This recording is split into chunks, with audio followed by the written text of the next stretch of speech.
आज से कुछ साल पहले मेरी एक लड़के से मुलाकात हुई और उनके साथ एक बहुत बैड एक्सपीरियंस हुआ और वो ये था कि उनके गॉल ब्लैडर में 500 स्टोन्स हो चुके थे और वो साउथ सिटी हॉस्पिटल में एडमिट हुए और बिल्कुल उनकी एक ऐसी कंडीशन हो गई थी कि जैसे बस एक डेथ बेड से वो उठ के आए हैं। बहुत ज़्यादा उन्होंने प्रॉब्लम्स फेस की और बस किसी तरह अल्लाह का शुक्र उनकी जान बच गई।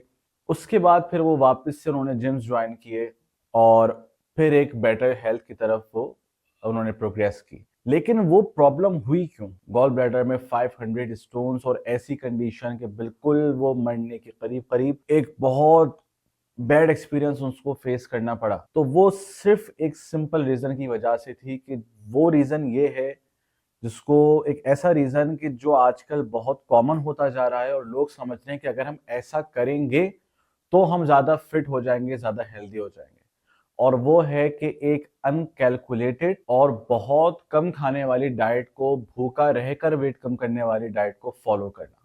और उन्होंने जो कंज्यूम किया वो था सिर्फ प्रोटीन, वो भी कम क्वांटिटी में। यानी उनका पूरे डे की अगर कैलोरीज देखें तो वो एक्सट्रीम लो थी। और ये वो प्रॉब्लम होती है कि जिसकी वजह से आपको बहुत सारी मेडिकल इश्यूज हो जाते हैं। और एक बहुत बड़ी गलती लोग क्या करते हैं कि जैसे ही वो खाना पीना छोड़ते हैं तो वो वेट मशीन पर वेट कम जो दिखना शुरू होता है समझते हैं कि हम मजीद हेल्दी हुए जा रहे हैं।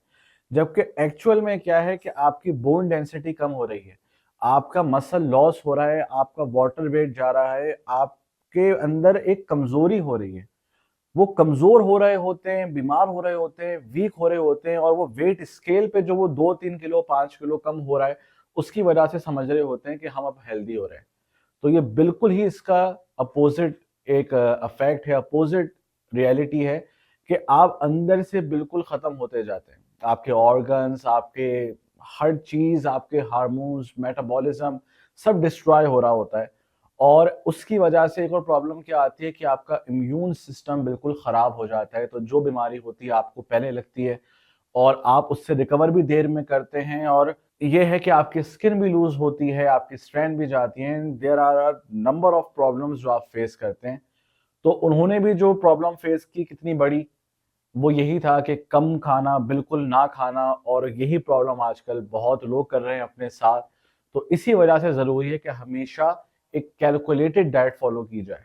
ये नहीं कि भूखा रहना है। भूखे रह के बहुत ज़्यादा नेगेटिव इफेक्ट्स होते हैं। मैंने इस पे एक वीडियो पूरी बनाई थी जो मेरे यूट्यूब चैनल पर ही है, कि जिसमें मैंने काफ़ी रिसर्चेस के साथ बताया था कि इसके क्या क्या नुकसान हैं आपके हार्मोन्स पर, आपके मेंटल हेल्थ पर, आपके रिप्रोडक्टिव सिस्टम पर।